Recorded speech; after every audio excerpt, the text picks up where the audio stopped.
Hey you guys, and welcome back to the channel. So today I'm bringing you another episode of my Fruit of the Spirit Create a Sim mini-series. As you can tell in the title, we're talking about patience today.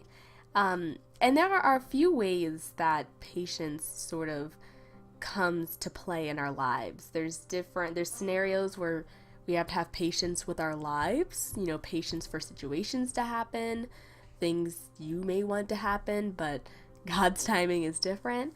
And there's also having patience with people, having patience with difficult people.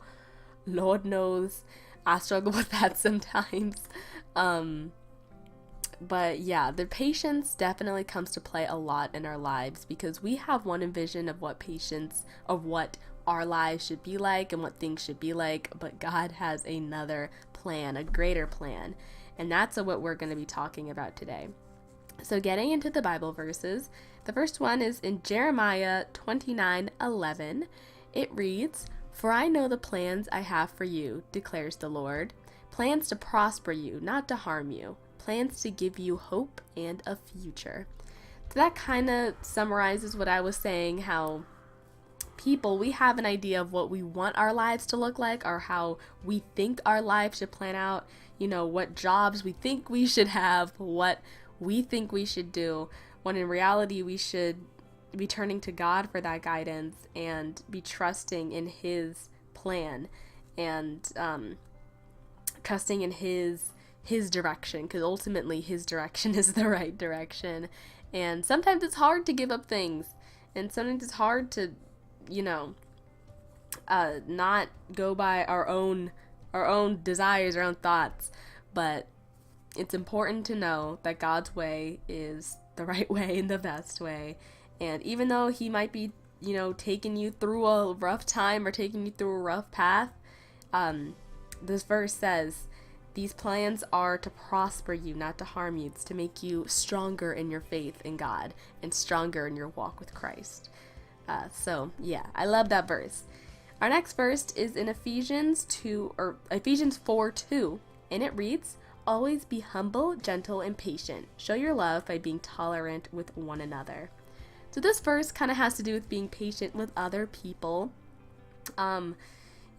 People are rough, but if we were on this earth alone, if we were on this earth just by ourselves, we wouldn't need anybody else, but we're not. So, life's meant to be lived with other people. That's why we have a population. And, people can be hard, but show your love. God wants us to be loving, to be patient, to be kind.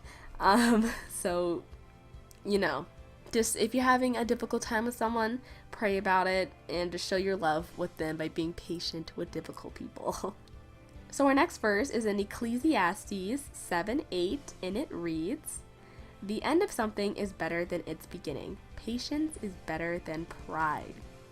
So this verse really, hits me hard because it kind of just says how,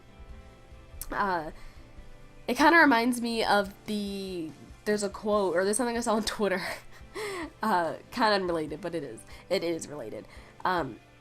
Someone tweeted, "It doesn't matter where you're at the beginning, but it matters where you're at, it doesn't matter where you're at now, but where you end up at the end." And this verse is kind of saying how it doesn't matter how you start, if you start off rocky, if you start out rough, if things aren't really seeming to make sense to you right now, if you're patient and you wait for God to do His thing, everything's gonna work out how it's supposed to and how God planned it to. Having patience is a much better than having pride to put your own priorities and your own image ahead of God's plan. So that's no bueno, not good. So I don't know, that verse just kind of hit me hard. Having patience for God as opposed to having pride for yourself. So the next verse, these are kind of two joint verses. I kind of smush them together. But the first half of it is in Lamentations 3:24, and the second half is found in Luke 1:37. And it reads, "The Lord is all I have, so in Him I put my hope." That's the Lamentations verse. And the Luke verse reads, for there is nothing that God can't do. So reading that again, the Lord is all I have, and so I put him in my hope, for there is nothing that God cannot do. I love that. That just kind of declares his strength again, and seeing how, alright, so even though stuff might be not working out for me right now,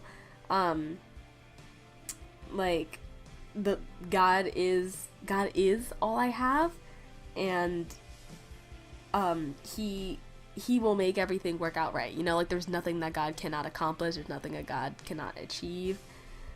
So in him I put my hope. My pastor also recently said a quote during one of his sermons, and he was saying how God is either nothing or everything. It's either like either God is everything to you or God is nothing to you. It's either one or the other, and that's something I struggle with a lot. So that hit me hard. Now that was all I really planned for this video, like the verses, but I was reading my Bible this morning. I was in Exodus chapter 14, and it was, that chapter is about Moses leading the Israelites out of Egypt, and how the Egyptians went after them. It's the Bible verse about Moses parting the Red Sea. So God led the Israelites out of Egypt through Moses, and the Egyptians, who enslaved them previously, were coming after them. So my Bible also puts like these little quotes in the margins that have to do with the text. So there's a couple quotes I just want to read to you guys real quick. So the first one, it says, "The shortest route isn't always the best. If God seems to be taking you the long way around, follow him. He wants you to learn something from the journey." Another quote that my Bible also said was, "Feeling trapped can bring out the worst in us. Fear, panic, and whining. When you're facing a difficult situation, recharge your faith by remembering God's past rescues." And I really love that, because a lot of times we kind of lose faith in God and just say like, oh, well, God didn't do this, so why isn't God doing this for me? But sometimes you have to refocus your thoughts and refocus your mind to remember what God has done for you, because this quote says it all. Fear, being trapped can bring out the worst in us, which is fear. And that's something that I also struggle with a lot. And I love how this verse just says, I love how this quote is just saying how you have to recharge your mind, refocus your thoughts to what God has done for you, not what God's not doing for you. And that hits me so hard. And then there's one more quote I had planned, and this is actually a quote I heard from a Michelle Phan video. Michelle Phan's a YouTuber. She's like a makeup guru, but she said this in one of her videos, and I really love it. And it said, "When God, the universe, or whatever higher power you believe in, is making you wait, he has 3 answers: yes, not yet, or I have something better." So I love that, because it's so true. Like, God's plan is, the right plan. And when, something's not going your way, it's either God has something better for you or not yet. You have to be patient. So I love that.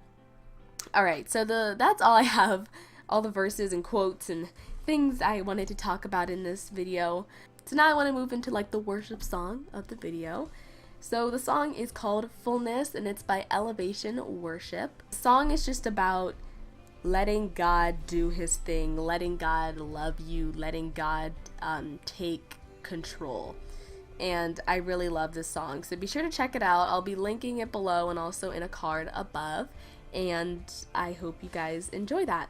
So if you enjoyed this video, be sure to leave a like. Share it if you agree with any of the things that I had to say in this video.